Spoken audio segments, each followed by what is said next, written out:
I had a client send me a track recently, and it had an interesting thing wrong with it. And with one EQ move, it fixed the problem just like that. If you want to hear this story and what we did, stay tuned.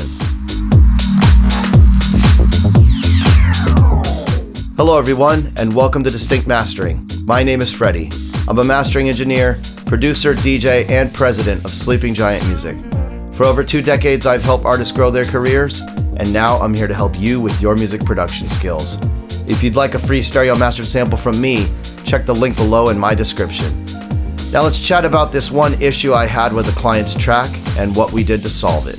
So I had a very good friend of mine send me his song, and interestingly enough, I just was giving him a mix review, and I listened to it, and I instantly heard that, 1,000 hertz to 1.5 was just too high.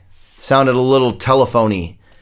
And so I called him and I said, hey man, I just dipped, 1.5 hertz on an EQ, and it's about 6.9 dB if I recall, and it just made everything sound so much better. It just melted everything together. Everything had its place.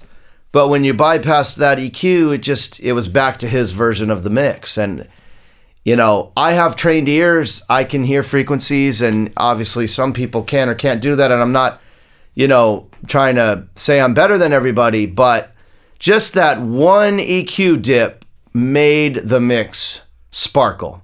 Everything fit perfect after that. That was the only thing wrong with his mix. And it prompted me to explain to him, maybe you have something going on in your room. Maybe you need to check out the characteristics or the acoustics in the room to see if that's a common problem. Because this is the second mix that I've gotten that had this same issue. So what I recommended to him was, before you send me this track to master, was to go back and try to figure out what was causing that. He has all the tracks in his mix, so maybe there's a combination of tracks that's causing that. Maybe it's one specific thing, but it's probably not. And so, he went and did that, and he sent me another version. And I, a little bit better, but same problem.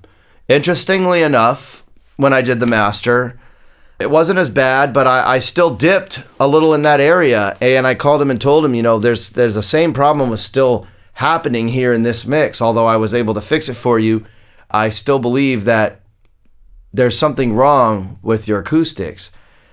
So one thing you might try on your end, when you're listening to your overall mix, try to pinpoint, is there one specific frequency that's really throwing this whole thing off?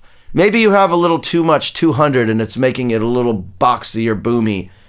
Maybe you've got a little too much 7K or 5K and it's a little harsh on the ears.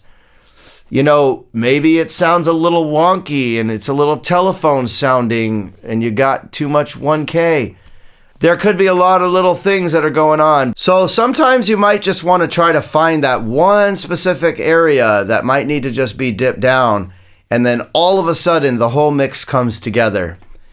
It's worth giving it a shot, and it might help you train your ears to spot things out. Because if you are working with untrained ears, or maybe have some room acoustic problems, maybe it'll help you kind of hone in on what that might be. But overall, you can always send your stuff to a professional that can help you kind of figure these things out. But that's one suggestion that I do have, because I often do find a lot of clients send me some stuff where there's just specific areas of buildup that need to be tamed down. So give those EQ tricks a try. I hope it helps you out. And that's a simple EQ trick that I recommend you try that I often run into with client mixes. If you have any questions, please shoot me a comment down below. Thank you for watching this video. If you enjoyed it, please hit the like button, subscribe to my channel, and the bell notification will keep you up to date. Once again, my name is Freddie from Distinct Mastering, and have a great day.